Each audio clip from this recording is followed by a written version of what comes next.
I wish I was musical, Gary. Are you not at all? Not at all. I cannot play a musical instrument to save myself, Gary. What about the hay fever trumpet with the nose and stuff? Well, talking about trumpets, that was a fantastic Tom Maguire and the Brass Holes with our theme tune. Always got to give those guys a little shout out. But you mentioned hay fever trumpet. Was that what you said? Is that one? I made it up. I make a lot of things up on this show, as you know, Andy. Because my hay fever has really kicked in pretty bad this week. It's bad in Paisley for the hay fever, Gary. I don't have it, but I've got this thing when you go outside and look up to the sun that you sneeze. And I feel really, really, really self-conscious these days that I'm about to sneeze. I go, oh, shit, into my arm. Whoa. You don't sneeze that often then if you're trying to look at the sun. That's what? You don't sneeze that often if you're trying to look at the sun. Oh no, nowadays I have been. Just stepping outdoors, sneeze. Well, it's been pretty bad for the pollen, although usually I like that the pollen report with that other famous Paisley person on, Sean Batty. But he's not been on television. We've been watching that. No, we've been watching that, and this another guy comes on, and it's a pollen guy. Have you seen him? Phil. I don't know who that is. So Sean's in his garden, and this guy pops up for 30 seconds and says, pollen, by the way, it's mild. This is the pollen report. Well, that guy... hello, is that Olivia again? A cup of tea delivery. I like Sean Batty on telling me how bad the pollen's going to be, but he's not been on. I reckon he must be off in furlough, Gary. No, he's in his garden. He does the weather for his garden, and he's got the... You seen the kids he's got on doing the weather for all over the place? We'll need to get him on the programme, Gary. Wrote to him. He's giving us a dinghy now, Andy. Is he? But hey, listen, last week we had some fantastic guests, did we not, Gary? Who did we have on last week? I can't remember, but it was great fun. Tom Urie was on singing and doing his thing. Sharon, and then Heather came on at the end.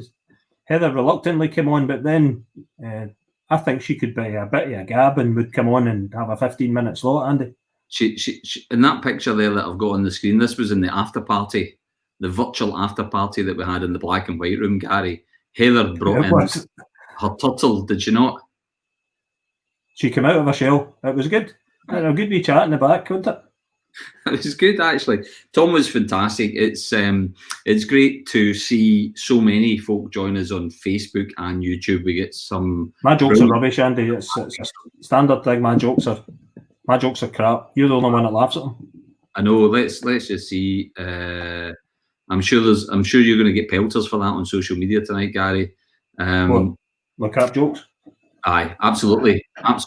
But we got a lot of love for Tom. A lot of brilliant people, dropping their requests in last week. He managed to play a few, but the thought is that we could do an entire programme with Tom, and we're thinking about a little bit of a sort of special performance at some point, aren't we? Yeah, I think that would work. A show in the future with Tom would be great.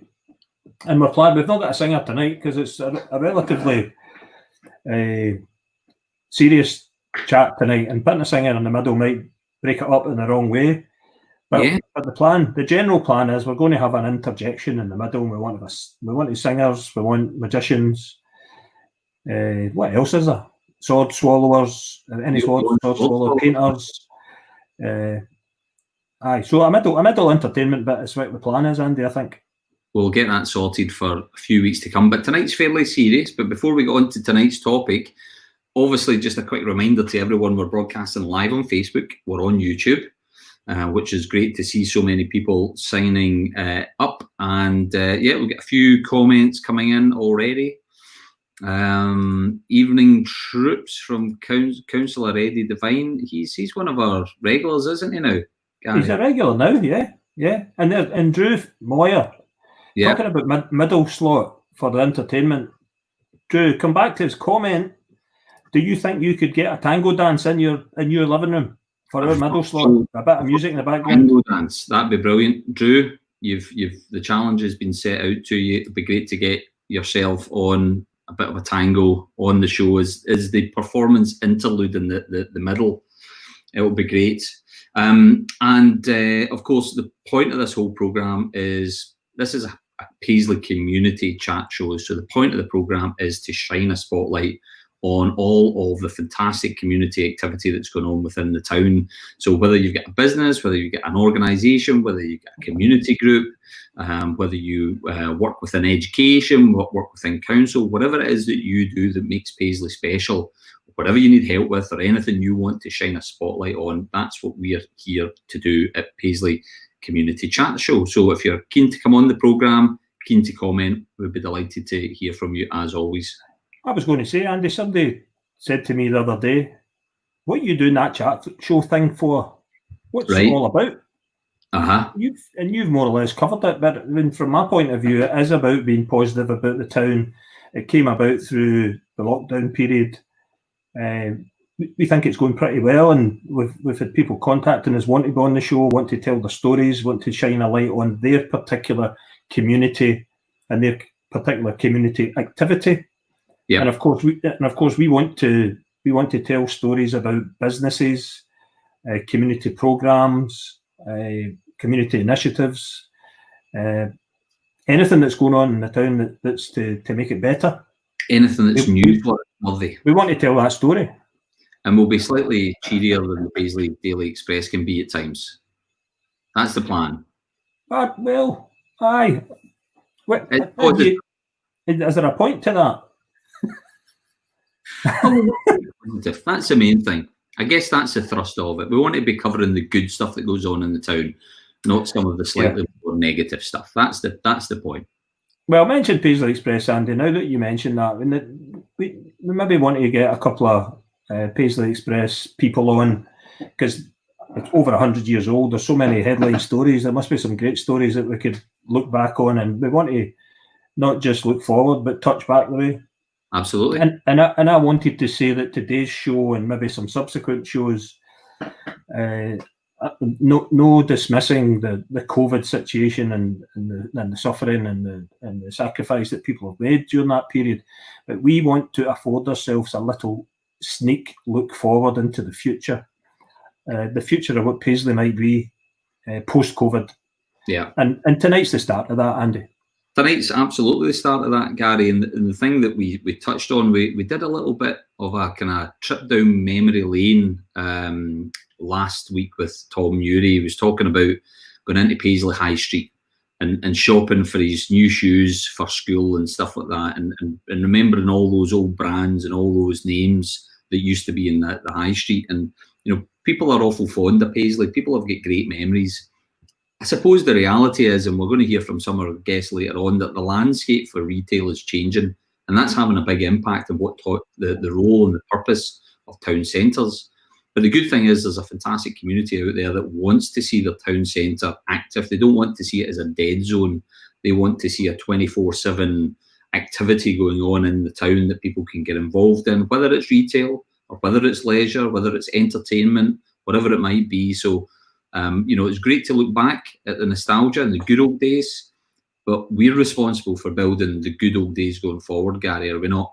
Yeah, but and to follow up on your point as well, Andy, I think there is a genuine willingness of wanting the town to get better, and when events are put on in and around the town centre, no matter what shape or size they are, there is a massive response from Paisley's community.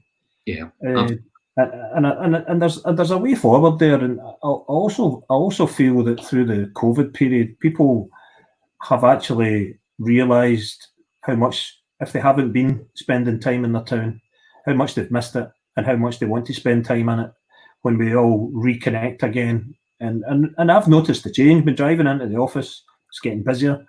Marks and Spencer's is the place that we go now and again up the high street. I stand outside, my wife goes in, and you can see it getting busier.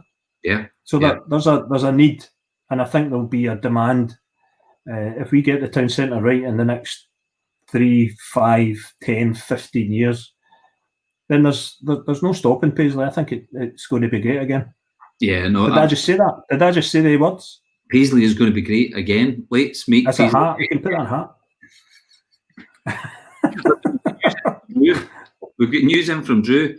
Let's set it up, but not this week. That's okay, Drew. That's fine. We don't need to have it on this week. The lockdown hair needs tamed first. So you get your hair in check, Drew.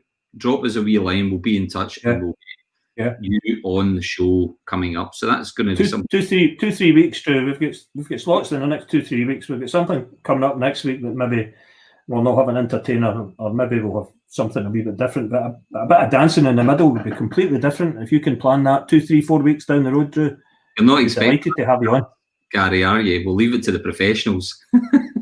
But we not get on. I've got 2 left feet, Gary. Have you seen me dancing? My days at Toledo are long gone. At Toledo? Oh, dear. Nostalgia. So we've got some great comments coming in on social media tonight already. And we've got one coming in from Les. Good old Les. Les, how are you doing, sir? Great to see you tuning in. Les, how do you take part in the show? I'll talk to you, Les. Les, I'll speak to you about it, how you go on the show. Absolutely. But, hey, Andy, you've tasked me with being a timekeeper. Right.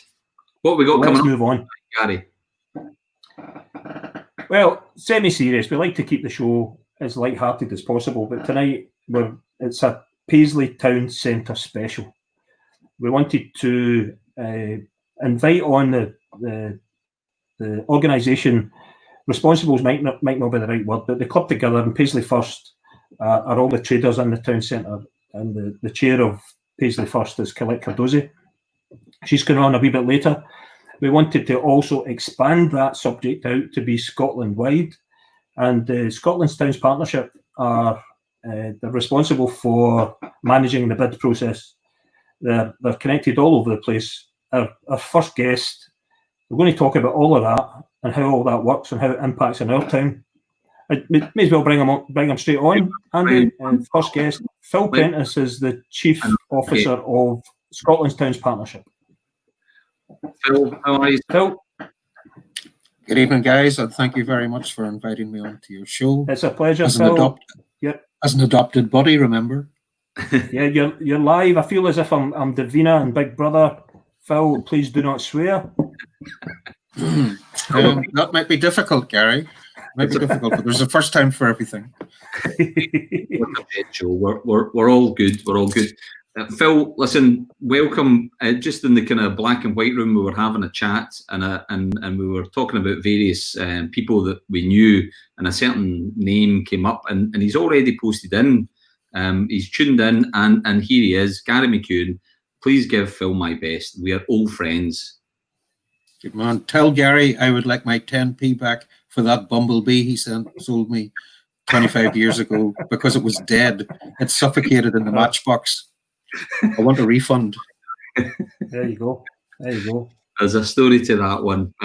Gary, thanks very much for putting your comment in, and thanks to all of the other comments.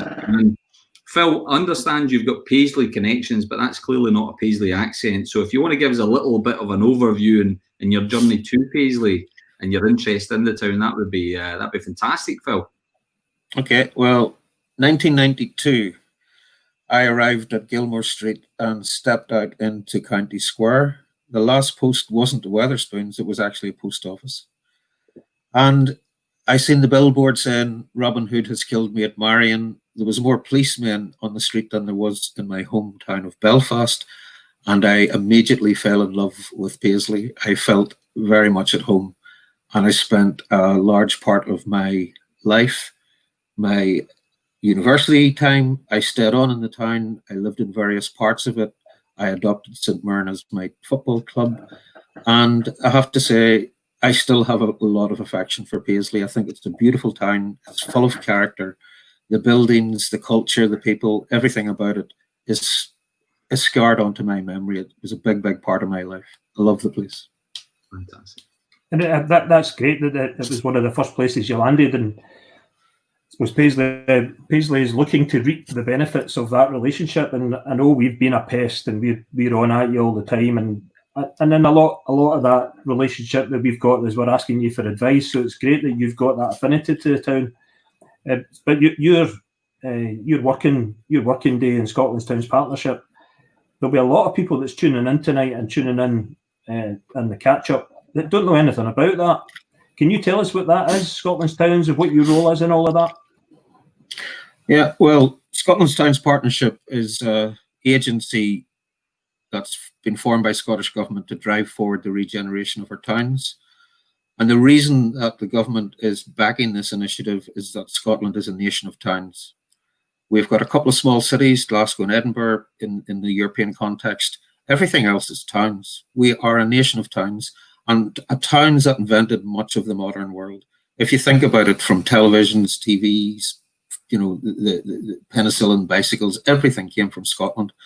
Paisley was the world centre for production of textiles. You've got a world-leading brand with the Paisley pattern. And that story sometimes gets lost, that Paisley was a nation of invention. Its impact on the world is disproportionate to its size as a country, albeit there's 5.5 million people here. There's 25 million Scots diaspora across the world. And from engineering through to manufacture, everything. Paisley, synonymous with textiles, but it also invented the tubal works that allowed us to get rid of cholera. You had John Shanks and the factory that moved out to Barrhead. All of that came from Paisley. Paisley and Scotland transformed the modern world. And there's a story in every Scottish town similar to that. But Paisley, being the biggest and best town, obviously has a bigger story to tell. I know, that's fantastic to hear. And, we've got a great heritage and a great story to tell. But, the future of Paisley is, I guess, where a lot of people are going to be focused, Phil, in terms of what happens next in Paisley.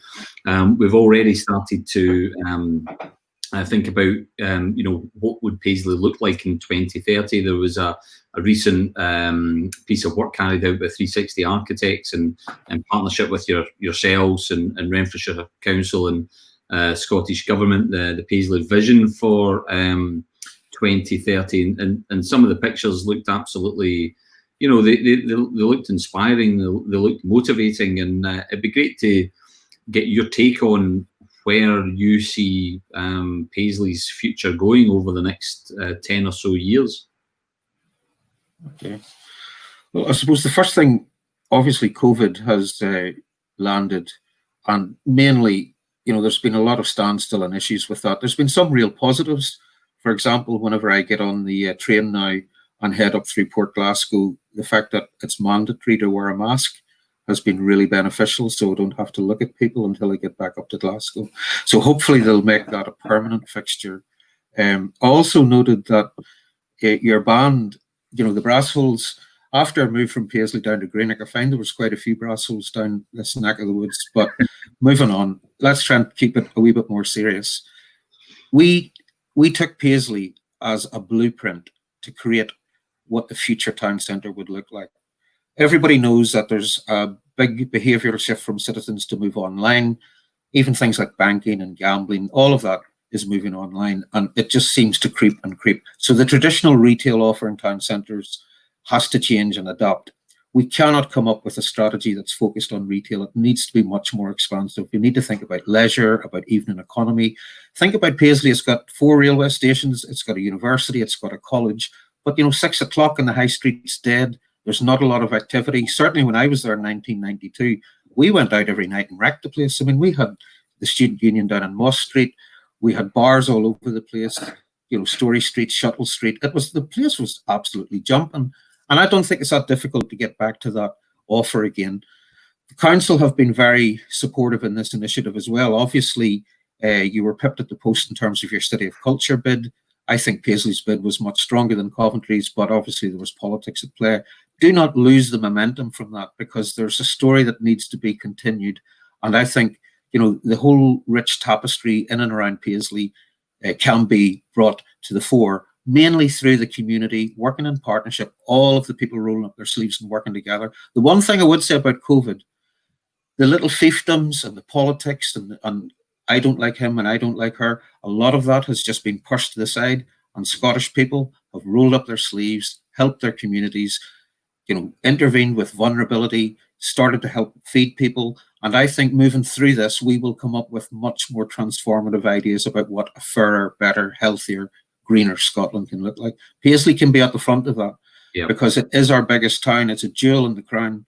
And I think we just need to take some of the learning from the blueprint and start to actually address that around community ownership, about more social enterprise, about more fairness in society, about better wealth distribution, less extraction in the economy, more colour, more experiential stuff within the town, because your events are fantastic. I mean, your events are of national quality.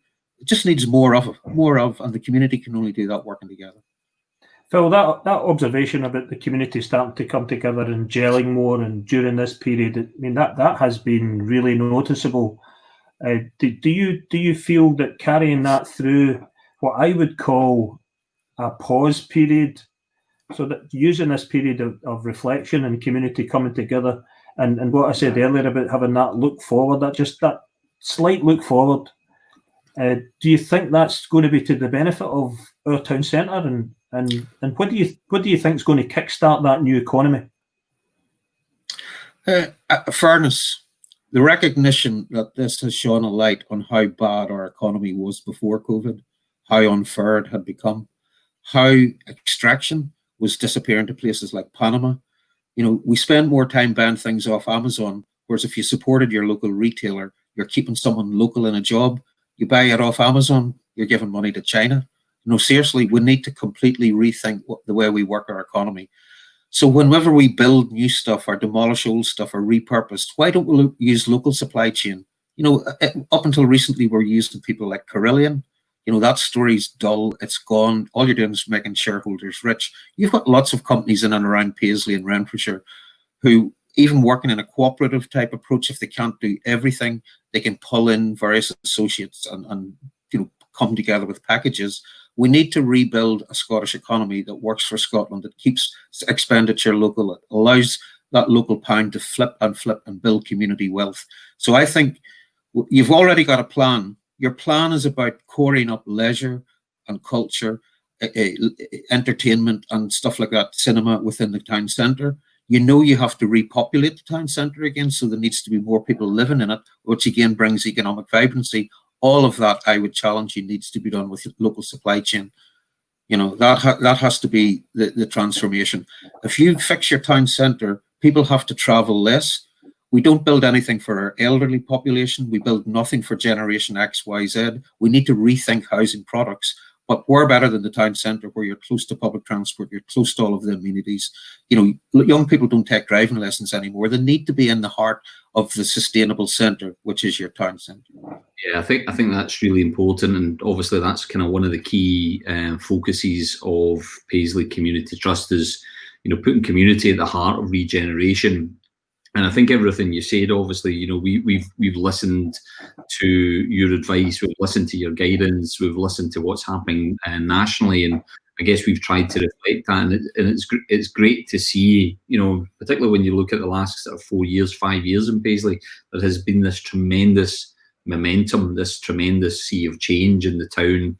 The event programs that you talked about have been hugely successful, and I think the whole of Paisley are joined with us all in our disappointment that this COVID has came along just at the time that we were really getting into our stride, and it's knocked out the events program. But we fully understand the challenges of that and what the council and the local authority and all the other event providers will need to do. But we will get through this.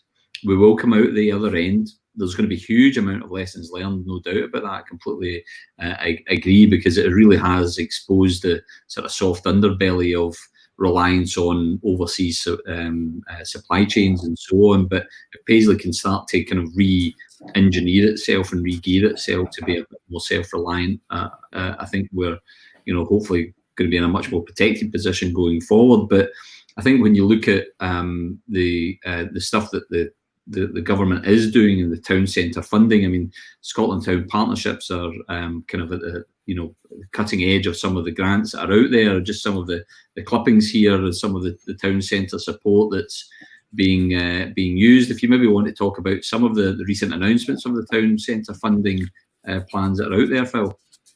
Yeah, well, a lot of it is obviously in response to COVID. So what we've already done recently is distributed £1 million of Scottish Government money to the bids. The reason we done that was that bids bring together the business collaboration, which is really, really important.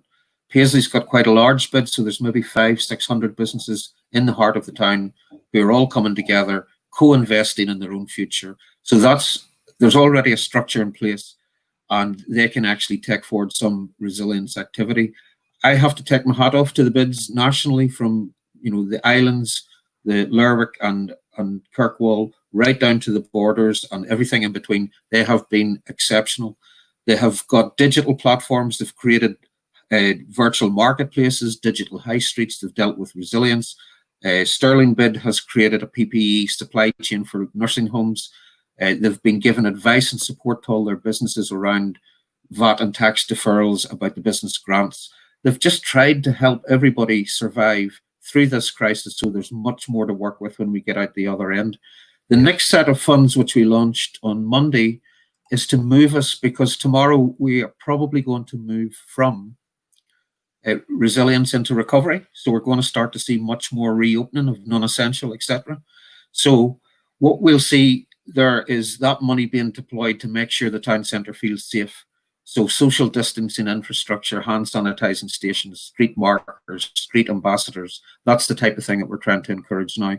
We want to give the wider citizenship confidence that their town centre is safe to come into, but we also want to allow the traders to open up again and to start make money, take people off job retention, and just get the economy moving again. The bigger scheme of things, I sit on the UK High Streets Task Force, which was launched officially last week. There is £3.6 billion being invested into the high street, and obviously there will be Barnett consequentials that flow north to Scotland. My remit and all of that is to make sure Scotland gets its fair share. But there's also the sharing across the four nations, with the Welsh and the Irish. We're trying to look at how collectively we can learn and work together as a group of nations to get through this and share the learning. So there's a really, really positive relationship across the four nations to try and get our economy back up and running again safely. Phil, that's a snapshot of the funds. I was going to ask you about a particular one. There was a slide that Andy had up there. It was UK Gov. So the UK government has announced this massive, the one top right, 1 billion, is it? Future high street fund.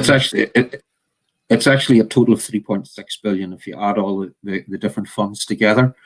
It started off, if you remember, 2 years ago with Philip Hammond's budget with 675 million to reinvent the high street. That was followed up by a £1 billion commitment by Theresa May for Left Behind Towns, which was a bit political around Brexit. That then subsequently has been added to a 1.6 billion commitment from Boris Johnson to, again, fix our broken high streets and to think about a green future. Let's build, especially down south, we're ahead of the game in Scotland. I have to say our policy is seen internationally as best practice. So the English are basically stealing the Scottish ideas, but I'm quite happy to share because we'll end up getting some of their money and then we can deploy it. Just on the money side, because that's the thing that's going to trigger everything. Have the Barnett consequentials started to filter through, or is that still to come?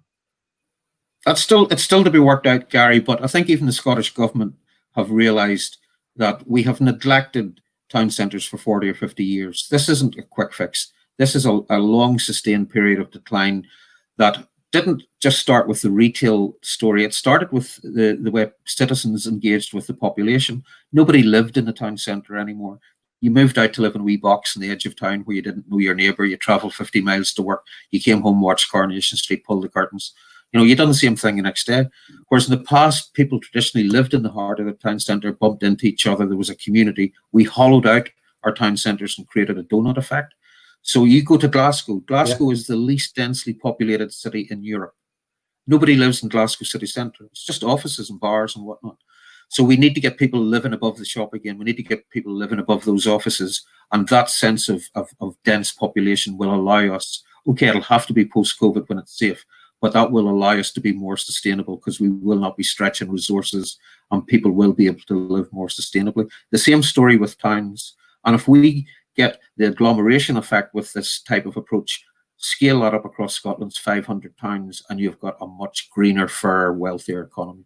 Yeah, no, that sounds like a fantastic future, Phil, to work for. And clearly, as you mentioned earlier on, local authority will play a really important part in that in terms of helping to pull down those funds, invest those funds, but also there's a really important role for community to shape their own town centre, to regenerate their own town centre, and that's a vital role, and clearly a role that Paisley Community Trust wants to play. We're going to be bringing our next guest on in just a moment, but we've had some brilliant comments coming in on Facebook. But Gary, you and I kind of haunt the same Paisley pages on Facebook, and there's some brilliant Facebook pages out there that are focused on the town. And this is, I would say, and you can correct me if I'm wrong on this one, Gary, but this is where anything to do with the regeneration of Paisley on Facebook gets a lot of comments. There's lots of people keen with their ideas, their observations, things that they see that aren't right, things that we could do better. There's an awful lot of opportunity out there, and I guess what we would say is all comments are welcome.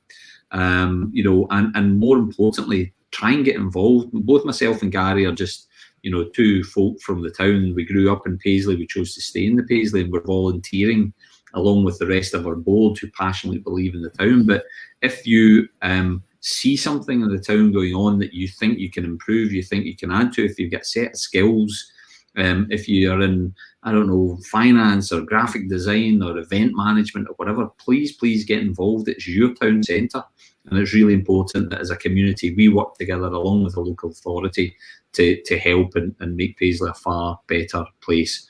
Would you agree with that, Gary? Andy, what I would add to that is there's no barrier to join in to be a positive advocate for the town. Not at all. We started, we're just normal guys for the town that live here, that have got our families here, we're educated here. Everyone have a similar background, and if you're slightly wary of it, so the challenge and the inspiration that I want to give out to people in the town is contact us if you've got an idea, and the next spark for that will be you will go ahead and you'll help and you will do it. Yep. Because that's how it starts. So if you have any doubt in your mind about contribution to your community, contact us and we'll help. We'll help as best we can. So listen, without further ado, one of the most important stakeholders within the town, and the town's got many stakeholders. We've talked about the community, we've talked about the local authority, the council being really important, but one of the other major stakeholders are, of course, the traders in the town.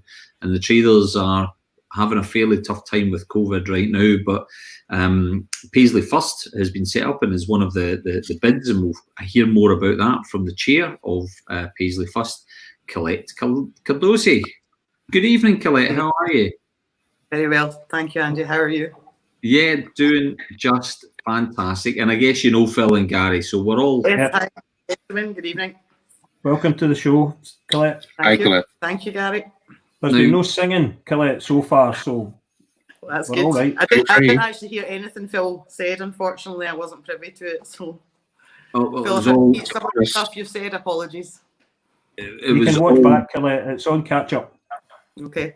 Absolutely. So, Colette, thank you very much indeed for coming on the programme, and we'll dive into kind of you and your background and importantly your role within Paisley First. But of course, everyone will know the name Cardosi's in Paisley. It's kind of synonymous with cafes and restaurants. And I was online a little bit earlier on, and I found this really old picture of a place that I used to remember going when I was a wee boy, that I was able to find, and that's of course Cardosi's Cafe, which was, I guess, the original place. So the family's been in the town for a long time. Do you want to tell us a little more about that, Colette? Well, the family's been in the town since 1920, and they had the original. So there's actually two Italian families. So it's my husband's family and actually my mother-in-law's maternal family.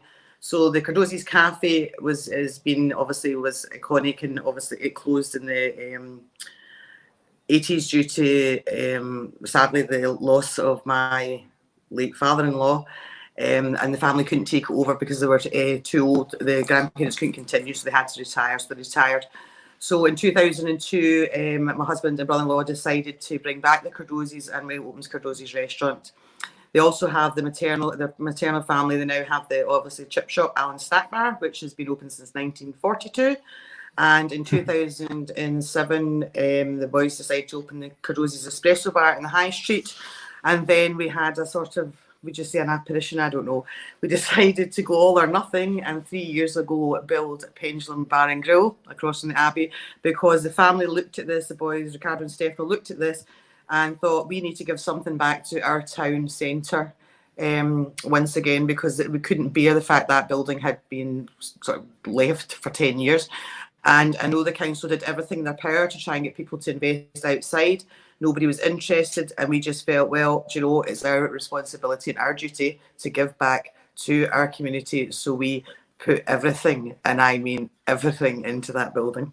Yeah. Blood, sweat, tears, a lot. Yeah, it's a fantastic outlook and a cracking building. That just when you mention the chippy, somebody's just commented, best chip shop, a regular star lunch. I remember, I think most of the kids of my age, not so sure about your age, Andy, but when the baths were down the bottom of Story Street, it was a regular Baths chippy museum, and that was the trip. That's what everybody did. We went to the chippy after the Story Street baths, but then at the top of Story Street there was a wee kind of confectionery shop, and we used to go in there for a quarter of midget gems. That was our swimming routine, Gary. Yeah.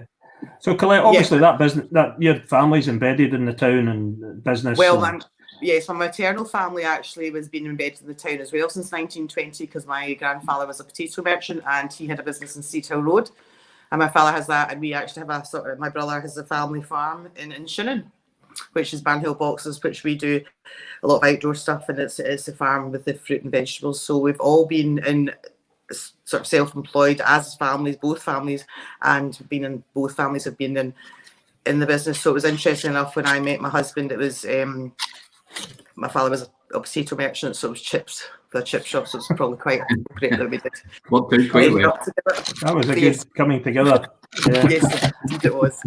So that's led you quite a route to becoming chair of the Paisley First Bid. And again, like Scotland's Towns Partnerships, there might be some people on here that don't really know what that is and what it does.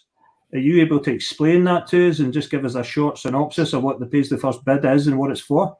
Okay, the Paisley First Bid is a business improvement district for Paisley, which involves within a defined area of the town, the business traders are asked to pay a levy, and they pay the levy, and what we do is we use that levy to bring various projects to the town.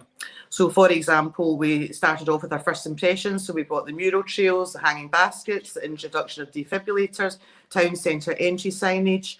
And then our job is to then bring footfall to the town. So we did that with our lion trails, Bricks in Space, Jurassic Bricks, the Winterfest, the Nutcracker Live, Cuckoo in the Nest Easter competition, and the Golden Ticket competition.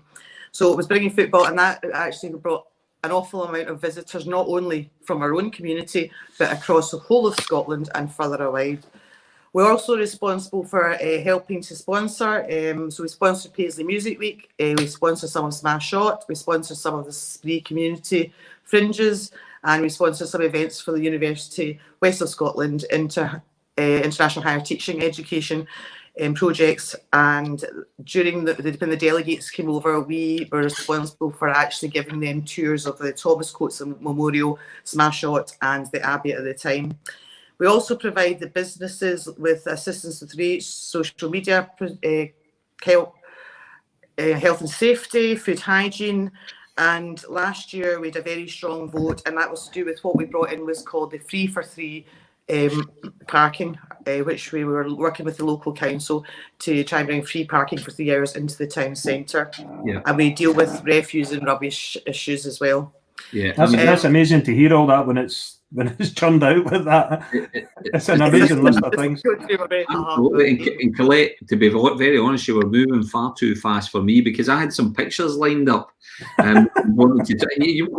You were away past. My mind races, Andy. So do with multitasking.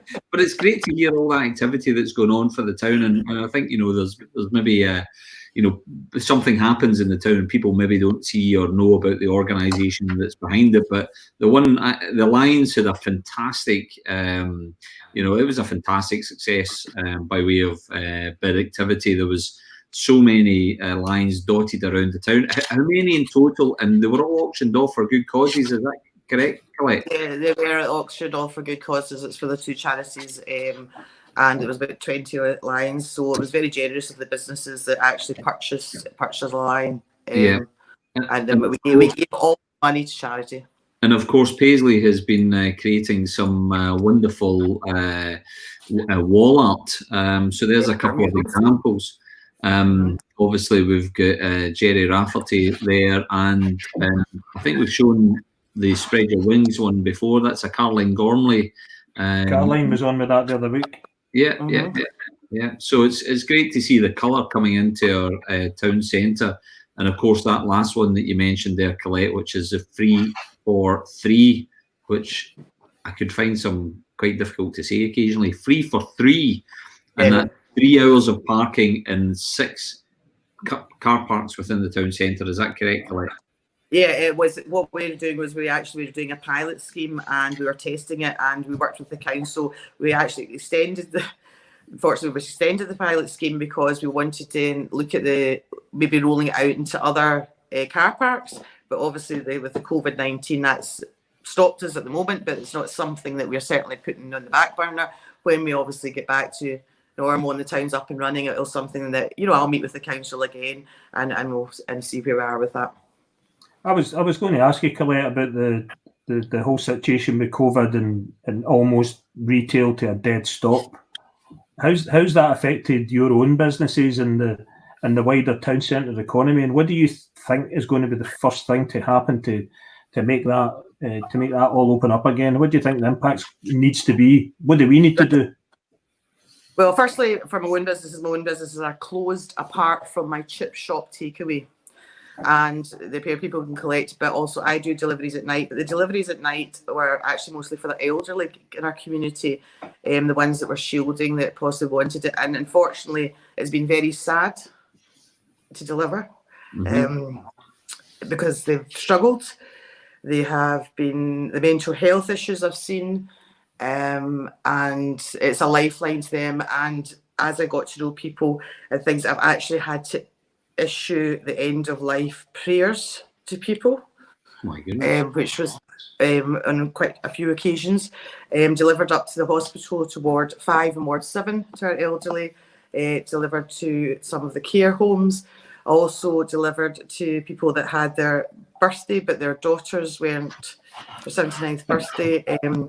However, their daughters don't live in this country, so I had to actually put my phone up in a driveway on a selfie stick and dial the daughters so the mother could sing happy birthday to mother, which was actually quite, and I brought a cake as well and a bottle of Prosecco, which was actually quite lovely. So there's been very sad stories, there's very, very positive stories. From my point of view, for the restaurants opening, this will obviously depend on tomorrow's announcement. The 2 meterage is an issue. Okay, for any restaurant, and hairdresser. And the other thing is I'm working so hard, as are my directors, with environmental health and the council, because there's obviously issues with environmental health like cutlery, toilets, salt, pepper. I mean, you actually have to go to the basics of you going out for a dining experience. What do you use? So we are looking at, I'm positive we will find an answer and we will do it. So we have to wait, and because safety is paramount.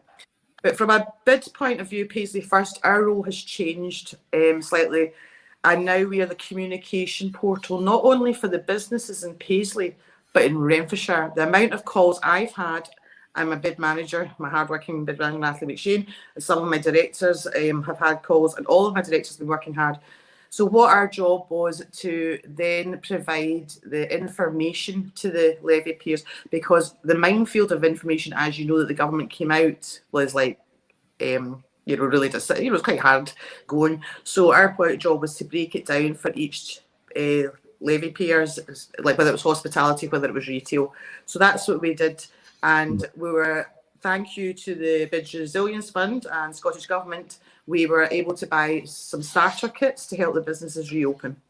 So the ones that have reopened, I've gone round. I've been asked to go round, and so I've delivered these kits, but I've also gone round to help the business personally. It doesn't matter if it's a food business, if they can open first before I can open, I'm there to help them. That is my job as a chair to do so, and as a job as a community member and a fellow human being.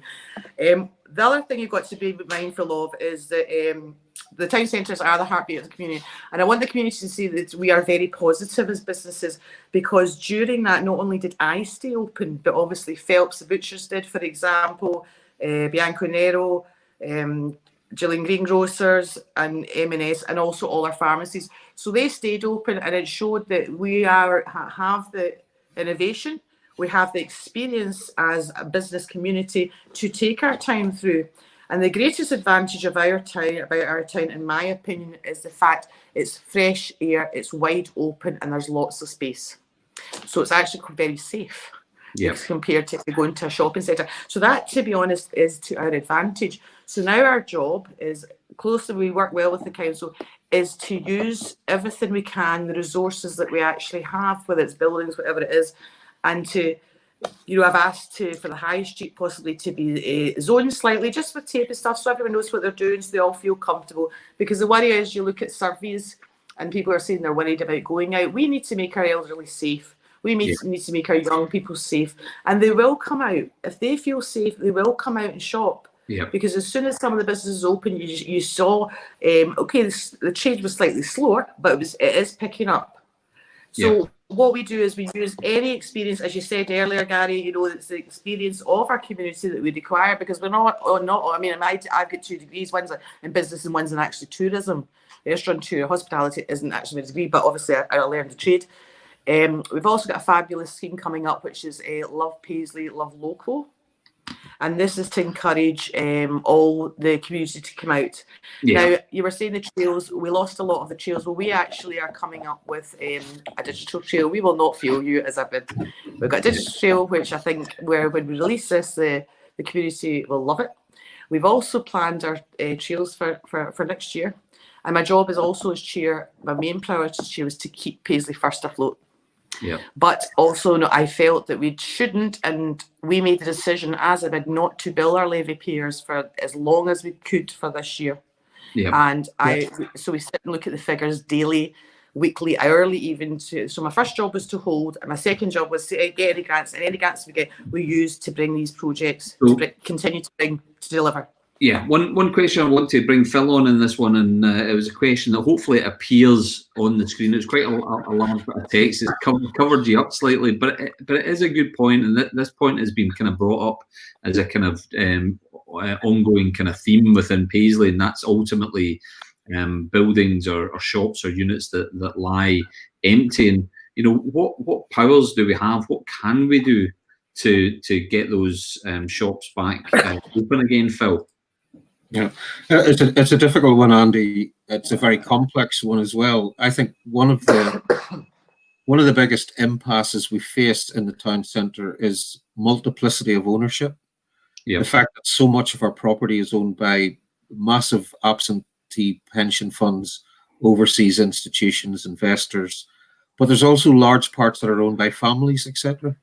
It doesn't pay anybody in reality to leave a shop empty. So if you see an empty shop, there's a complex story behind it. It could well be that the way it's being financed, moving it from one form of retail to some other less valuable use with triple loan to value covenants. It could well be that it's being falsely stated on a balance sheet as a capital asset.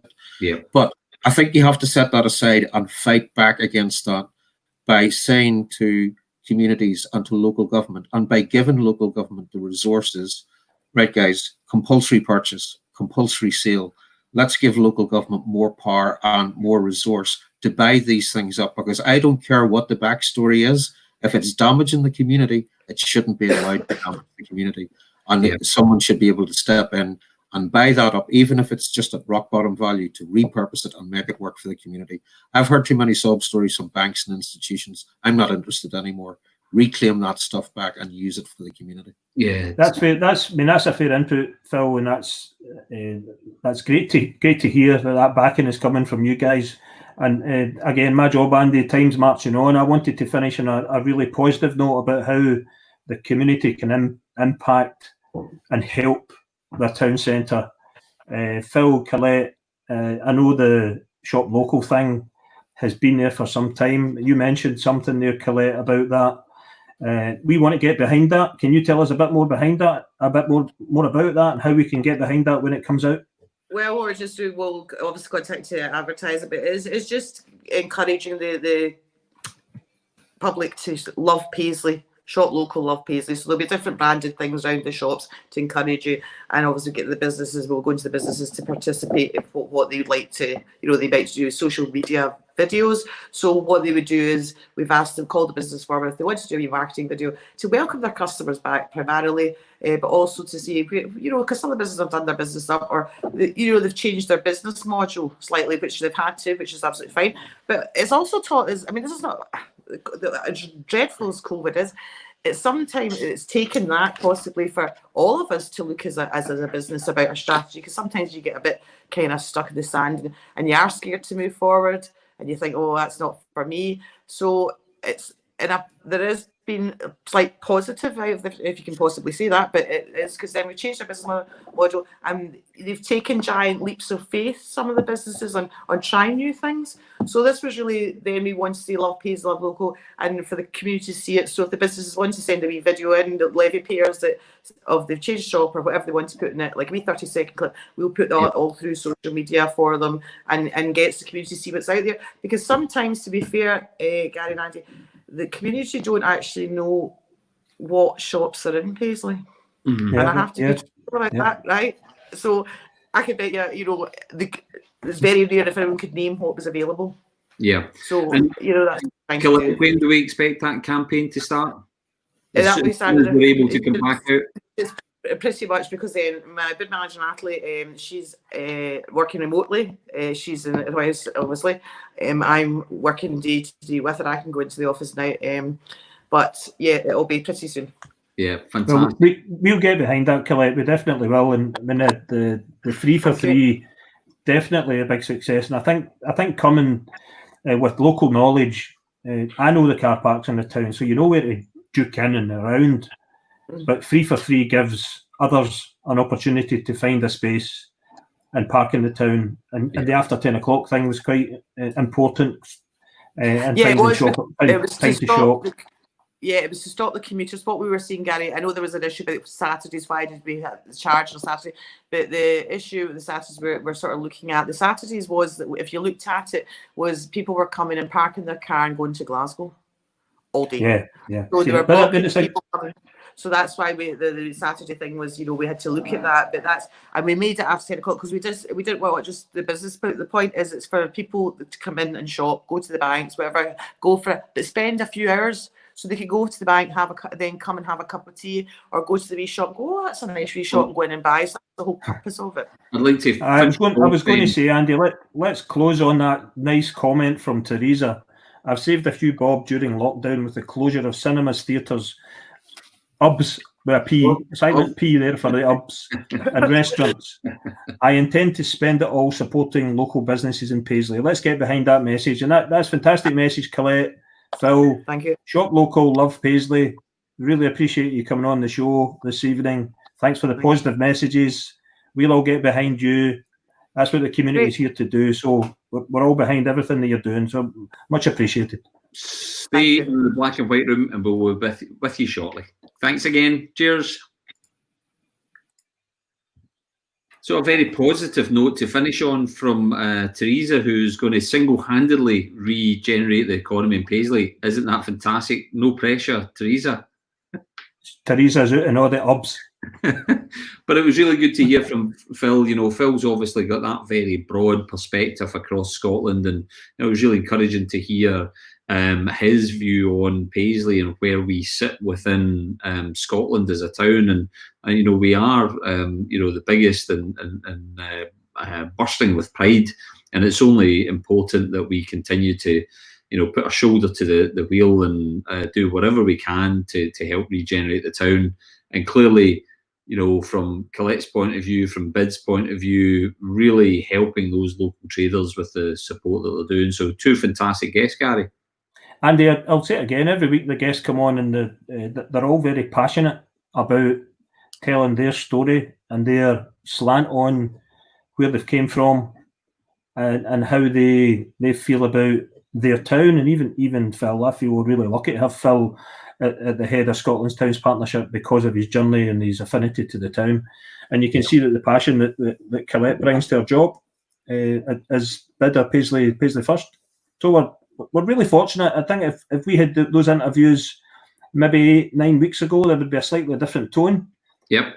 But I think the tone coming out of COVID from both of our guests, Colette and Phil, is a positive message. Yeah. We are going to come out of this. My sense of it is we're coming out of this pretty soon. Yeah. I'm not a scientist. I'm not a politician. It's just a sense. Yeah. And I feel that the community is going to come back in a wave. And there'll be an expectation. Really, is it an expectation that the community should love Paisley and shop local? And I think that's the message. Absolutely. And when you think about the very first programme that we had, the first show, we had the Provost on, and that kind of shop local message come out, and there we see Grant making the comment as well. You know, even just to go out and spend once a month, it makes such a difference. You know, just getting that footfall back in the town would be so important. So, Grant, thanks so much for your comment. Thanks to everyone for putting their comments in tonight. And do remember, you can follow us on Facebook, you can follow us on YouTube, and we're always thankful for your comments. But Paisley community, Andy, I do know. Go on, Gary. Sorry, Andy. I do know the focus has been on COVID, and when I've been speaking to people in government and been speaking to people in council, they've been saying, "Hold off, guys. The time's not right." But 3-4 weeks ago, that it started to change. The messages started to change. I noticed one in Nicola Sturgeon's briefing. The first time ever, the economy minister was standing next to her talking about economy, and that's when we started to say we need to peek forward and we need to look at what the future is going to bring for the town centre and Paisley Community Trust. Yeah, no, absolutely. And, you know, we talked about, in fact, I was looking for an image a little bit earlier on, because we talked about the regeneration of the town and Paisley vision, and we showed some images a little bit earlier, and you know, just to kind of finish or showing this, you know, would encourage everyone to seek out this document and take a look at the plans that Paisley has. Now, it's important to underscore the fact that this is a vision for what Paisley could become. And of course, one of our aims at Paisley Community Trust is cinema. And in that document, you'll see this graphic. Gary, that looks familiar to you. Yeah, I remember that. That's one of 3 options, Andy, that's in the document. I think it's important to stress that, and as a series of ideas and plans, but we're right in the middle of that document as the Paisley Community Trust owning the cinema project. We've signed a partnership agreement with the council to lead the cinema project, and I think maybe that leads us nicely to what we want to try and do with the show next week. Yeah, absolutely. And just to just touch on that image is obviously a vision that the architects have put together for what could be in Paisley. And as Gary mentioned, that's a number of sites in the town that the cinema could potentially go into. La Scala obviously is some of our young at heart viewers will know that name has a really long connection with cinema within Paisley. But I guess that's ultimately what we want to start to tap into with yourselves, is listening to what you would like in your town centre by way of cinema. Is there what is the potential within the town centre for cinema? We certainly get some thoughts and ideas, and we want to start sharing that out to the community. We're very excited about that, but of course, all of that plays a part in the wider town centre regeneration, and that theme continues next week, Gary, doesn't it? Yeah, we wanted to follow on from this week, so it was important that Phil and Colette gave us their slant on Paisley Town Centre, but the 360 Architect project, or the image to the left hand side, Andy, that you showed, that's the very thick document of the vision, was sponsored by Scotland's Towns Partnership, Renfrewshire Council, and who's the other one, Andy? Scottish Government, Local Authority, Renfrewshire Council, Scottish So I missed the Scottish Government out. So the 3 massive agencies getting behind a vision for Paisley Town Centre. So we think it's important that as we peek forward again, and I'm talking that way tentatively, because I don't want to be disrespectful to the position we're in at the moment. So I want to peek forward.